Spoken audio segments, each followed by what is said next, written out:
आज के सेशन में हम एक और इम्पॉर्टेंट टूल जो है वो डिस्कस करने जा रहे हैं। जो थीसिस राइटिंग से रिलेटेड हमारी बात चल रही थी, तो हमने थीसिस राइटिंग से रिलेटेड जो रेफरेंसेस में पॉइंट्स दिए हुए हैं, कमांड्स दी हुई हैं एमएस ऑफिस में, रेफरेंसेस में जाकर हमने टेबल ऑफ कंटेंट को मेंटेन किया था कि हमें चाहिए था थीसिस या रिपोर्ट में या बुक्स राइटिंग में पहला पेज जो होता है वो टेबल ऑफ कंटेंट का होता है। वो ये बता रहा होता है कि इस पूरे डॉक्यूमेंट के अंदर कौन से पेज पे कौन सा कंटेंट है, मटेरियल है, वो कौन सा चैप्टर है, ये सारी चीज़ें हमने यहाँ मेंटेन की। फिर हमने लास्ट लेक्चर में फुट नोट एंड नोट के ऊपर बात की।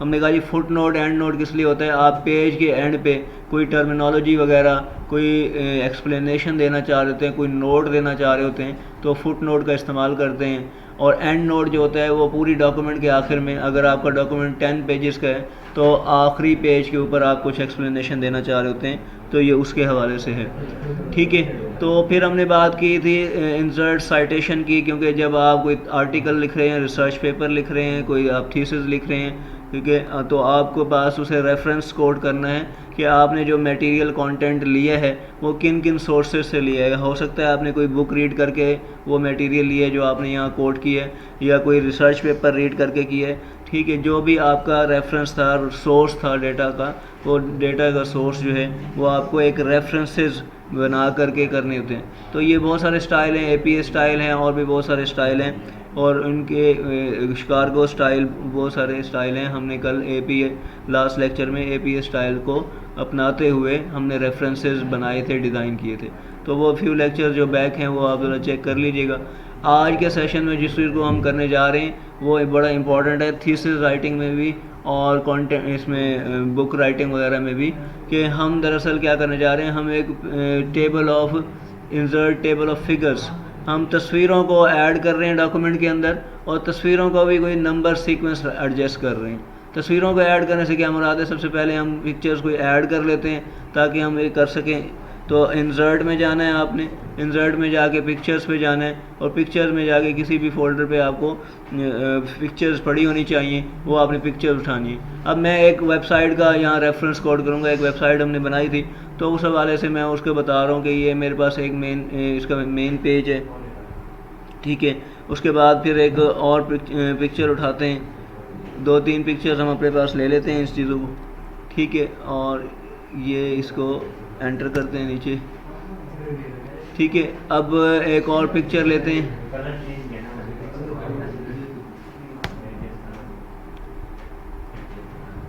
पिक्चर सिलेक्शन के बाद जो है पिक्चर के नीचे आकर के हम दोबारा से एक और पिक्चर लेते हैं। ठीक है, ये इनर पेज हो गया हमारा। ठीक है, ये देख लेंगे कि एक और पिक्चर हमारे पास मौजूद है। ठीक है,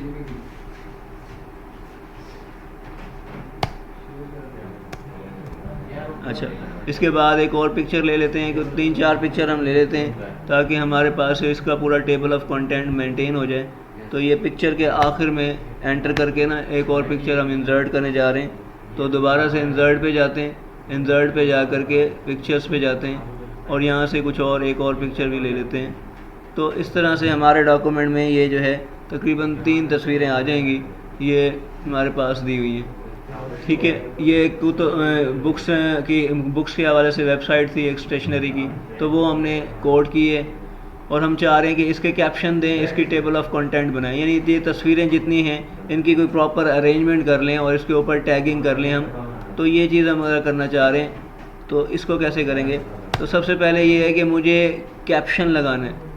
ठीक है, कैप्शन कैसे लगाऊंगा, मैं इंसर्ट पे जाऊंगा, रेफरेंसेस में जाऊंगा, रेफरेंसेस में जा कर के मुझे जाना है इंसर्ट कैप्शन पे। सबसे पहले पिक्चर सेलेक्ट किया मैंने, पहले पिक्चर सेलेक्ट किया, उसके बाद मैं गया रेफरेंसेस में, रेफरेंसेस में जाकर जाऊंगा कि इंसर्ट कैप्शन में।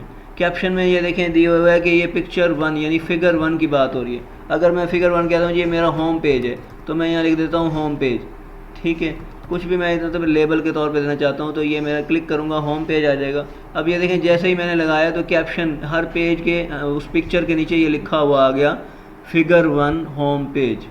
ठीक है, यानी जो मैंने कैप्शन लगाई है वो उस तस्वीर के नीचे की जानिब लेफ़्ट साइड पे जो है ये आपको लेबल एक कैप्शन मिल जाएगा। अब मैं दूसरी तस्वीर की तरफ जाता हूँ और दूसरी तस्वीर पे भी जाके इसी तरह मैं एक कैप्शन लगाने की कोशिश करता हूँ। पहले मुझे पिक्चर सेलेक्ट करनी है और फिर मुझे जाना है इंसर्ट कैप्शन में। अब ये देखें फिगर 2 आ गया, क्योंकि पहले मैंने पिक्चर 1 सेलेक्ट की है इसलिए उसने फिगर 1 नाम दिया है और मैंने उसे खुद से होम पेज लिखा था। अब ये फिगर 2 सेलेक्ट की है इसलिए फिगर 2 आ गई है पिक्चर 2 से। तो अब इधर मैं लिख देता हूँ फॉर एग्ज़ाम्पल इनर पेज, ठीक है। तो ये मैं इधर एक नाम देता हूँ इनर पेज के वजह से। इस पर मैंने ओके किया तो इस पेज के आखिर में भी ये मेरा एक कैप्शन सेट हो जाएगा जो मैंने ऊपर एडजस्ट किया। ये देखें ये वाला कैप्शन आपका इधर आपके पास ये कैप्शन एडजस्ट हो जाएगा फिगर 2 इनर पेज। अब इसी तरह मैं दोबारा से नीचे जो तीसरी तस्वीर है उसी की तरफ जाऊंगा और उसको पहले सेलेक्ट करूंगा। सेलेक्ट करने के बाद फिर मैं रेफरेंसेस में जा करके अगेन मैं एक कैप्शन इंसर्ट करना चाह रहा हूँ। अब देखें इस दफ़ा क्या आ रहा है फिगर 3 आ रहा है, ठीक है, क्योंकि पहले 2 तस्वीरें मैं सेलेक्ट कर चुका हूँ इसलिए अब ये तीसरी तस्वीर के हवाले से बात हो रही है तो ये फिगर 3 आ गई। तो अब आप इसे देख सकते हैं कि आपके पास तीनों तस्वीरों के नीचे तो एक प्रॉपर कैप्शन आ गया हो, ठीक है। अब तीनों तस्वीरों के नीचे कैप्शन तो आ गया है, लेकिन अब मैं टेबल ऑफ कंटेंट बनाना चाहता हूँ। पहले मैंने टेबल ऑफ कंटेंट बनाई है, अब मैं टेबल ऑफ फिगर बनाना चाहता हूँ, क्योंकि तस्वीरें तो मैंने ऐड कर ली हुई हैं, तस्वीरें और उनके साथ कैप्शन भी दे दिए हुए हैं। लेकिन अब मुझे उसी तरह जिस तरह से मैंने टेबल ऑफ कंटेंट बनाया था उसी तरह मुझे टेबल ऑफ फिगर्स बनाना है, यानी तस्वीरें किस किस पेज पर मौजूद हैं, ठीक है। ये मुझे सीक्वेंस बताए। तो इसके लिए दोबारा मैं जाऊंगा रेफरेंसेस में और ये देखें रेफरेंसेस में ये ऑप्शन आ रहा है इंसर्ट टेबल ऑफ फिगर्स। इस पर आप क्लिक करेंगे, ये देखें आपके पास जितनी टेबल ऑफ फिगर्स हैं ये सैंपल दे रहा है कि इस तरह से आपको डिस्प्ले कराया जाएगा। तो इंसर्ट टेबल ऑफ फिगर्स जो है आप इस पे जा कर के इधर नीचे एक बटन दिया होगा, आपने उसे क्या करना है ओके कर देना है। जैसे ही आप ओके करेंगे तो आप देखेंगे कि आपके पास आखिरी पेज के ऊपर ये देखें नीचे आखिरी पेज के ऊपर ये आपका टेबल ऑफ फिगर मेंटेन हो गया और ये बता रहा है कि आपकी फिगर 1 यानी होम पेज आपका पेज नंबर 1 पे मौजूद है, आपका इनर पेज भी पेज नंबर 1 पे मौजूद है और आपकी प्रोडक्ट जो है वो पेज नंबर 2 पे मौजूद है, ठीक है। इसको आप अलाइन भी कर सकते हैं, यानी आपने इसे लेफ़्ट टू राइट करना हो तो या राइट टू लेफ़्ट करना हो तो वो भी कर सकते हैं। ये मैंने राइट टू लेफ़्ट कर लिया। पहले इसे आप सेलेक्ट कर लें ताकि ये इसको यूँ से यहाँ से सेलेक्ट कर लें। सेलेक्ट करने के बाद इसको हम लेफ़्ट टू राइट कर लेते हैं। तो इस तरह से मुकम्मल सेलेक्ट करने के बाद फिर हम जाते हैं ज़रा ऊपर की जानिब और ये बटन दिया हुआ है हमारे पास। तो बहरहाल ये देखें ये अलाइनमेंट हो गई हुई है कि फ़िगर 1 के हवाले से ये, फ़िगर 2 के हवाले से ये, फ़िगर 3 के हवाले से ये हमने बना दिया है एक किस्म का टेबल ऑफ फिगर्स। पहले हमने लास्ट लेक्चर में हमने किया था टेबल ऑफ कंटेंट, अब ये है टेबल ऑफ फिगर। ये ज़रूरत पड़ता है क्योंकि ये जब आप बुक्स लिख रहे होते हैं तो आपकी बुक्स में मुख्तलिफ़ किस्म की तस्वीर होती हैं, तो आप ये बताना चाह रहे होते हैं कि किस पेज पर कौन सी पिक्चर दी हुई है और उसकी क्या एक्सप्लेनेशन है वो आपने लिखनी होती है। इसी तरह अगर रिसर्च पेपर हो, आर्टिकल हो, तो आप तस्वीरें वगैरह आप अपने उसमें आर्टिकल में लिखते हैं, बताते हैं, इंसर्ट करते हैं, तो आप उसका सीक्वेंस मेंटेन रखना चाह रहे होते हैं तो आपको ये टेबल ऑफ फिगर्स भी बनानी होती है टेबल ऑफ कंटेंट के नीचे।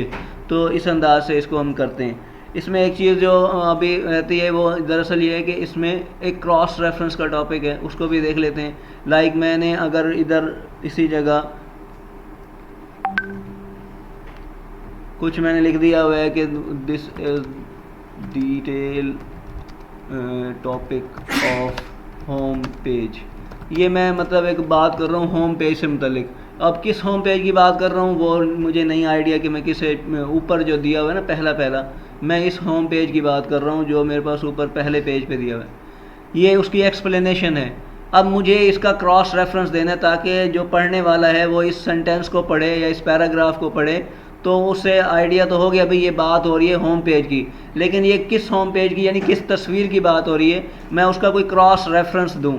मैं बताऊं यार आप इस पर क्लिक करें और वहाँ चले जाएं पहले पेज पे, तो मैं यूज़ करूँगा क्रॉस रेफरेंस। ये देखिएगा कैसे करूँगा, मैं इधर आकर खाली जगह पे कर्सर पे इधर आकर और मैं फिर जाऊँगा रेफरेंसेज में जाऊँगा और ये देखें यहाँ आ रहा है क्रॉस रेफरेंस पे मैं क्लिक करूँगा। ये क्रॉस रेफरेंस पे एक डायलॉग बॉक्स आ जाएगा, ये आपको कहेगा कि आपने कौन सी चीज़ सेलेक्ट करनी। मैंने कहा जी मैं फिगर्स का, तस्वीर का रेफरेंस देना चाह रहा हूँ और बात किसकी करना चाह रहा हूँ मैं, होम पेज की ये बात चल रही है, होम पेज की चल रही है, इसलिए मैं होम पेज की बात करना चाह रहा हूँ। ये मैं इंसर्ट कर दूँगा। ये देखिएगा जो मैं पैराग्राफ लिख रहा था, ये पैराग्राफ मेरा था, इसमें मैं बात तो कर रहा था होम पेज की, और ये मैं एक्सप्लेनेशन होम पेज की दिए जा रहा हूँ, लेकिन मुझे गाइडलाइन देनी है यूज़र, पढ़ने वाले को, रीडर को, ताकि वो उस होम पेज तक जंप कर जाए फौरी तौर पर। ये मैं उसलिए क्रॉस रेफरेंस दे रहा हूँ। अब ये देखिए मैं इधर आया हूँ, ये पॉइंटर जो है मुझे कह रहा है कि आप कंट्रोल का बटन प्रेस करें। ये मैंने कंट्रोल का बटन प्रेस किया और मैंने ये क्लिक किया। ये फ़ौरन से पहले मुझे आपको पहले पेज पे इसको मूव करना है, मुझे पहले पेज पे ले जाना चाहिए इसको। ये मुझे पहले पेज पे, मतलब पहली पिक्चर पे ले जाएगा जो होम पेज है, क्योंकि कैप्शन मुझे यहाँ सेट हुआ हुआ है यहाँ, तो ये मुझे इधर मूव करना चाहिए इसको, ताकि ये जो क्रॉस रेफरेंस हमारा यहाँ सेट हुआ है आपको उस पैराग्राफ से यहाँ मूव करना है, इसे क्रॉस रेफरेंस कहते हैं। तो आज के सेशन में हमने टेबल ऑफ फिगर्स बनाई है और हमने वो कैप्शन ऐड किया है हर पिक्चर के साथ, और फिर उनकी टेबल ऑफ फिगर बनाई, और फिर हमने क्रॉस रेफरेंस को ऐड किया। इसकी प्रैक्टिस करें और फिर फीडबैक दें। इंशाल्लाह आपको ये समझ आ गया होगा। इसकी प्रैक्टिस ज़रूर कीजिएगा। शुक्रिया। अल्लाह हाफिज़।